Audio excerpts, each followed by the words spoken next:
BPSC crack करके एक teachers आए और मड़ई जैसे स्कूल में या क्या कहते हैं पतवार जो भी डाल के उसमें बच्चों को शिक्षा दी जाए।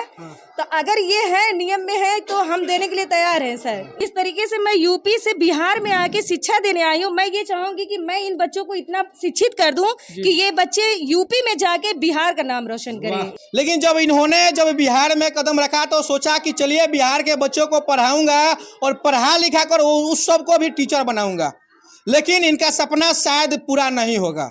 अगर हम दे भी देते हैं, चले ठीक है, अगर किसी का ऑर्डर आ जाए कि नहीं टीचर को धूप में ही पढ़ाना है, हम तो पढ़ाने के लिए तैयार हैं, लेकिन क्या बच्चे इस धूप को सहन कर सकते हैं? लेकिन बस बहुत बड़ी प्रॉब्लम ये है कि 2 ही कमरे हैं और हम 7 टीचर्स हैं यहाँ पे और हमें उन्हीं में जो है एडजस्ट करना होता है।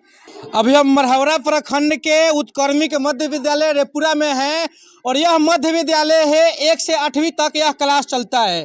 लेकिन जब इस रास्ते से हम गुजर रहे थे तो पता चला कि अभी इसमें 1 से 5 तक पढ़ाई हो रहा है और 6 से 8 का पढ़ाई दूसरे शिफ्ट में होता है। जो पहला सीटिंग होता है उसमें 1 से 5 तक पढ़ाई होता है, दूसरा शिफ्ट में 6 से 8 तक पढ़ाई होता है। बिहार में आपको हर दिन एक अजूबा चीज देखने को मिलता है और यह बीपीएससी क्रैक करके मैम आई हुई है यूपी से और बिहार के टीचर बन गई है। लेकिन जब बिहार में कदम रखा तो सोचा कि चलिए बिहार के बच्चों को पढ़ाऊंगा और पढ़ा लिखा कर उस सबको भी टीचर बनाऊंगा, लेकिन इनका सपना शायद पूरा नहीं होगा। अब चुनाव सामने आ गया है, लोकसभा चुनाव को लेकर सब लोग अपना अपना दावा दिखाएंगे कि हम स्कूल बनवा देंगे, तो ये कर देंगे तो वो कर देंगे, लेकिन कुछ नहीं करेंगे। छपरा लोकसभा क्षेत्र के अंतर्गत यह रेपुरा गांव है। रेपुरा का यह स्कूल है, मिडिल स्कूल है और यह 1 से 8वीं तक का स्कूल है। लेकिन मात्र 2 क्लासरूम है, यह 1 क्लासरूम है, दूसरा यह क्लासरूम है और यह जो दिख रहा है यह ऑफिस है। यह बरामदा नहीं, यह ऑफिस है। यह मैम है जो कि यूपी से चलकर बिहार के बच्चों को शिक्षा देने के लिए बिहार में आई हुई है। क्या नाम है आपका मैम? मेरा नाम कुलसुम जहरा है, मैं यूपी की रहने वाली हूँ। हाँ। अच्छा मैम, आप यूपी से बिहार में आप आई हैं, बिहार के बच्चे सबको शिक्षा देने की आपको मौका मिला है, तो जिस तरह से आपको शिक्षा देने का मौका मिला है उस हिसाब से यह स्कूल है या नहीं? नहीं सर, उस हिसाब से तो नहीं है और उसका कारण ये है कि यहाँ पे क्लासेस नहीं है। अगर यहाँ पे कमरे होते तो शायद हम जो सोच के आए थे, जो एक लक्ष्य लेके आए हैं इस बिहार में, जो कदम रखे हैं कि हाँ यहाँ के बच्चों को शिक्षित करेंगे, तो अगर वो रूम होते, क्लासेस होते तो हम बेशक वो कर सकते थे। लेकिन बस बहुत बड़ी प्रॉब्लम ये है कि 2 ही कमरे हैं और हम 7 टीचर्स हैं यहाँ पे और हमें उन्हीं में जो है एडजस्ट करना होता है। बस यही कहेंगे सर से कि इसको आवाज़ ज़्यादा से ज़्यादा उठाई जाए ताकि यहाँ पे जो भी है, अभी सही है कि यहाँ पे इलेक्शन होने वाला है और गवर्नमेंट जो है इसको संज्ञान में ले सकती है। अच्छा मैम, कहने का मतलब कि के पाठक तो आप जानते ही होंगे, के पाठक जी को? जी बिल्कुल। जिस तरह से आवाज़ उठाते हैं टीचर पे, शिक्षा को लेकर, आपको कैसा लगता है? हमको तो उनका हर काम बहुत अच्छा लगता है। मतलब ये है कि बस जो गांव में है, जैसे ये रेपुरा है जो छपरा का है, तो रेपुरा में मतलब हम जब यहाँ आए तो हमको ये नहीं संज्ञान में था कि हमारा स्कूल ऐसा होगा, क्योंकि हम बीपीएससी बहुत मुश्किलों से पास करके आए हैं, रात दिन एक करके पढ़ाई किया और ये हमारा सौभाग्य था कि हमें यहाँ पे टीचर का मौका मिला है, हम बच्चों को शिक्षित कर सके। लेकिन के पाठक सर का सारा काम बहुत अच्छा है, लेकिन मैं उनसे ये रिक्वेस्ट करूंगी कि सर अगर ये वीडियो देख सकते हैं आप तो प्लीज यहाँ के लिए कुछ न कुछ जरूर कीजिए। शिक्षा मंत्री को क्या बोलिएगा? शिक्षा मंत्री को हम क्या कहें, मतलब ये है कि शिक्षा तो देना है, जब पढ़ेंगे तभी तो आगे बढ़ेंगे। ये तो है।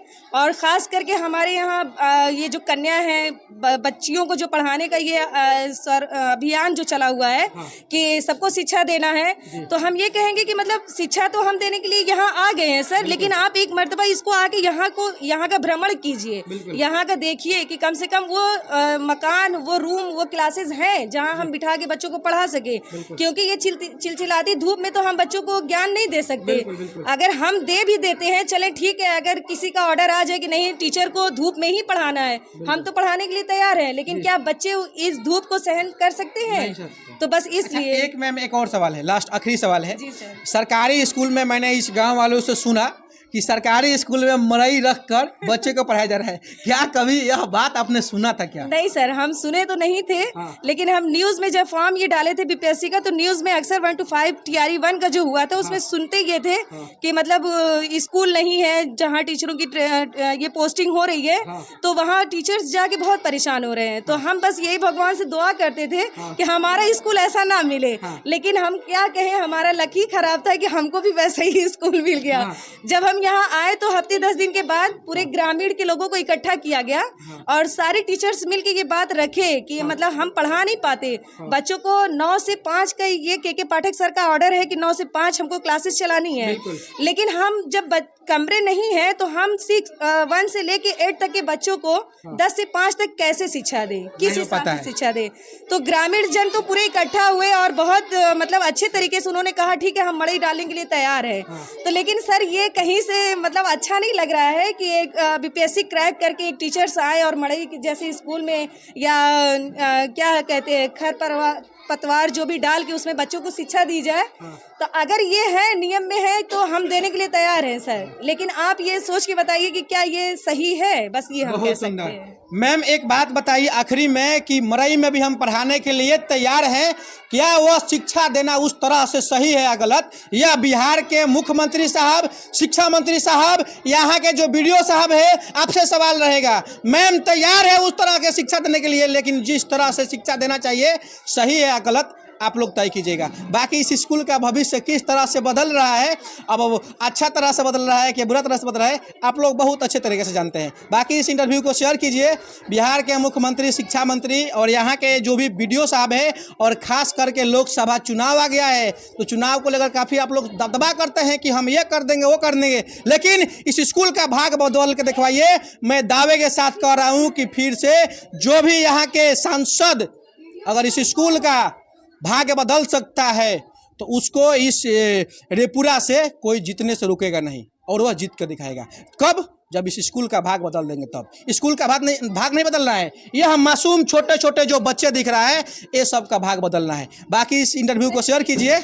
ये कहना चाहूंगी कि जिस तरीके से मैं यूपी से बिहार में आके शिक्षा देने आई हूँ, मैं ये चाहूंगी कि मैं इन बच्चों को इतना शिक्षित कर दूं कि ये बच्चे यूपी में जाके बिहार का नाम रोशन करें। ये पॉइंट मेरी जरूर शेयर कीजिएगा, इसलिए हम यहाँ पे आए हैं। ठीक है, ये चीज है कि बच्चों को पढ़ा लिखा के यूपी में अपना झंडा गाड़ा जाए, ताकि ये कहे कि ये बिहार के बच्चे हैं और बिहार की शिक्षा यूपी के टीचरों ने आगे दिया है। इसको देख सकते हैं, जैसे मैम बताया कि हम यूपी के रहने वाले हैं, बिहार में आकर शिक्षा देते हैं, तो बिहार के जितने भी बच्चे हैं जो हमसे पढ़ रहे हैं वह एक दिन यूपी में जाकर शिक्षा देने के वो लोग काम करें। बाकी इस इंटरव्यू को शेयर कीजिए। बिहार के मुख्यमंत्री, शिक्षा मंत्री और यहाँ के छपरा के जो सांसद साहब हैं उनके पास यह वीडियो पहुँचा दीजिए महोदय जी, ताकि उनका भी आँखें खुल जाए, और आँख खुल जाएगा तो शायद यह स्कूल का भविष्य बदल सकता है। बाकी जय हिंद।